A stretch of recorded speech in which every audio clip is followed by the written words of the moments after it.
काश्यप ब्राह्मण और इंद्र की कथा।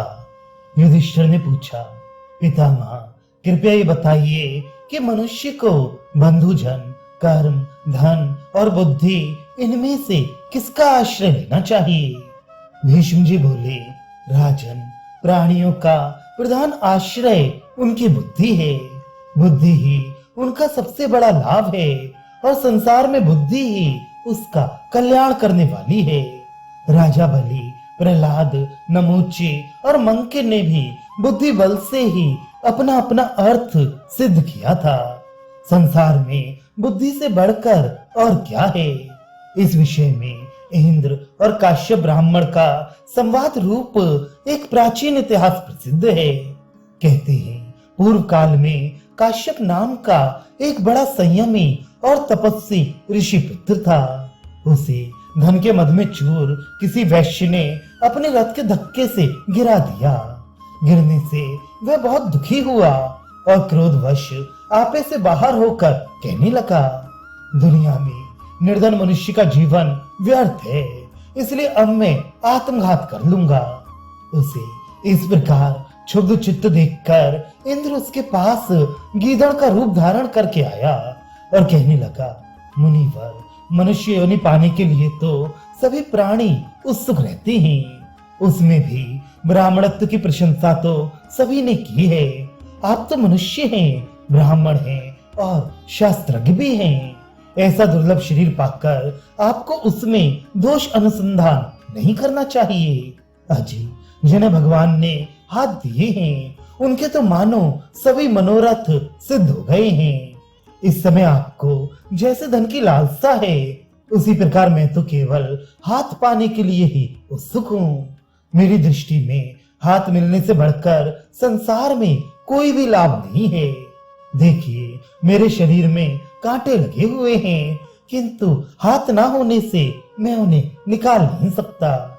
किंतु जिन्हें भगवान से दो हाथ मिले हैं, वे वर्षा, शीत और घाम से अपनी रक्षा कर सकते हैं। जो दुख बिना हाथ के दीन, दुर्बल और बेजुबान प्राणी सहते हैं, सौभाग्यवश वे तो आपको नहीं सहने पड़ते। भगवान की बड़ी कृपा है कि आप गीदड़, कीड़ा, चूहा, सांप, मेढक या किसी दूसरी योनि में उत्पन्न नहीं हुए। काश्यप, आपको तो इतने ही लाभ से संतुष्ट रहना चाहिए, इससे अधिक और क्या चाहिए। आप तो सभी प्राणियों में श्रेष्ठ ब्राह्मण हैं। मेरी ही दशा देखिए, मुझे ये कीड़े काट रहे हैं, किंतु हाथ न होने के कारण इनसे छुटकारा पाने की मेरे में शक्ति नहीं है। आत्महत्या करना बड़ा पाप है, ये सोचकर ही मैं ऐसा नहीं करता, जिससे मैं इससे भी नीच योनि में न गिर जाऊं। इस समय मैं श्रृगाल योनि में हूँ, ये बहुत नीच है, परंतु इसकी अपेक्षा कई योनियां और भी अधिक नीच हैं। मनुष्य धनी हो जाने पर फिर राज्य चाहने लगता है, राज्य मिलने पर देवत्व की इच्छा करता है और फिर इंद्र पद पाना चाहता है। इस प्रकार उसकी तृष्णा बराबर बढ़ती रहती है। प्रिय वस्तु के मिल जाने पर भी तृप्ति नहीं होती। तृष्णा की आग पानी से नहीं बुझती, बल्कि ईंधन से अग्नि के समान वह और भी प्रज्वलित हो जाती है। शोक तो आपको है ही, इसी प्रकार हर्ष भी हो सकता है। सुख दुख तो साथ ही रहा करते हैं, इसलिए इसमें शोक मानने की क्या बात है। बुद्धि और इंद्रियां ही समस्त कामना और कर्मों की मूल हैं। उन्हें पिंजड़े में बंद पक्षियों की तरह अपने काबू में रखना चाहिए। देखिए, माया का चक्र तो ऐसा है कि भंगी और चांडाल भी अपनी योनियों में प्रसन्न रहते हैं। वे भी अपना शरीर नहीं छोड़ना चाहते। यही नहीं, आप लंगड़े, लूले और पक्षघात आदि रोगों से पीड़ित मनुष्यों को देखिए, वे भी अपनी योनि में मस्त रहते हैं। फिर आप तो ब्राह्मण हैं, आपका शरीर निरोग और पूर्णांग है। इस लोक में आपको कोई बुरा भी नहीं कहता। यदि आपको जातिच्युत करने वाला कोई सच्चा कलंक भी लगा हो, तो भी प्राण त्याग का विचार नहीं करना चाहिए। आप धर्म पालन के लिए तैयार हो जाइए। यदि आप मेरी बात सुनेंगे और उस पर विश्वास करेंगे तो आपको वेदोक्त कर्म का ही वास्तविक फल मिलेगा। आप सावधानी से स्वाध्याय और अग्निहोत्र कीजिए, सत्य बोलिए, इंद्रियों को वश में रखिए, दान दीजिए और किसी से भी स्पर्धा मत कीजिए। जो ब्राह्मण स्वाध्याय में लगे रहते हैं और यज्ञ याग आदि का अनुष्ठान करते हैं, वे किसी प्रकार की चिंता क्यों करेंगे और कोई बुरी बात भी क्यों सोचेंगे। अपने पूर्व जन्म में मैं एक पंडित था और कुतर्क करके वेद की निंदा किया करता था। उस समय थोथी तर्क विद्या पर ही मेरा विशेष प्रेम था। मैं सभाओं में तरह तरह के कुतर्क करता था और जो ब्राह्मण वेदों के विचार में लगे रहते थे उन्हें बुरा भला कहकर बढ़ बढ़कर बातें बनाया करता था। वेदों में मेरी आस्था नहीं थी, उनकी हर एक बात में शंका करता था और मूर्ख होने पर भी अपने को बड़ा पंडित मानता था। विप्रवर, ये श्रृगाल योनि मेरे उस कुकर्म का ही परिणाम है।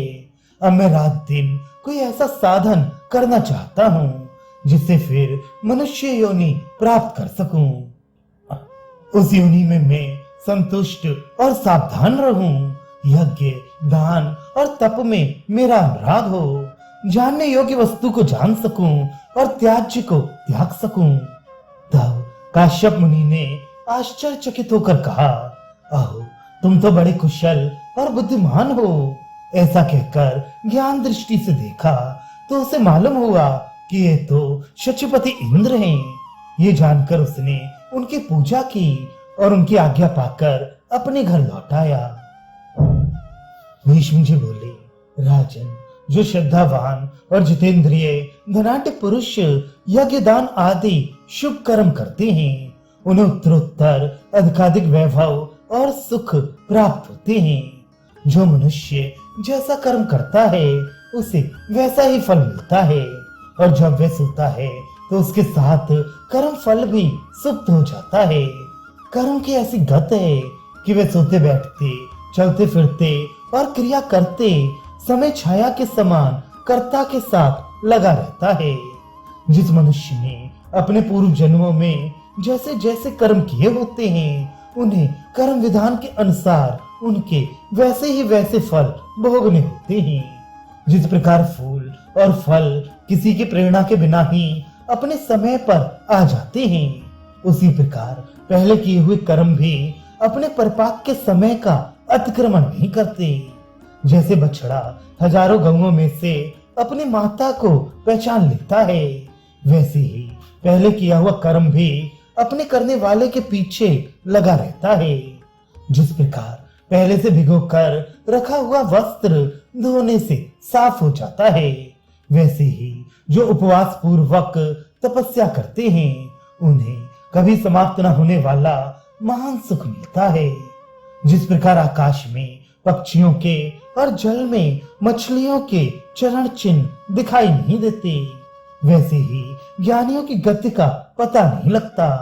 अतः जो काम अपने अनुकूल और हितकर जान पड़े वही करना चाहिए।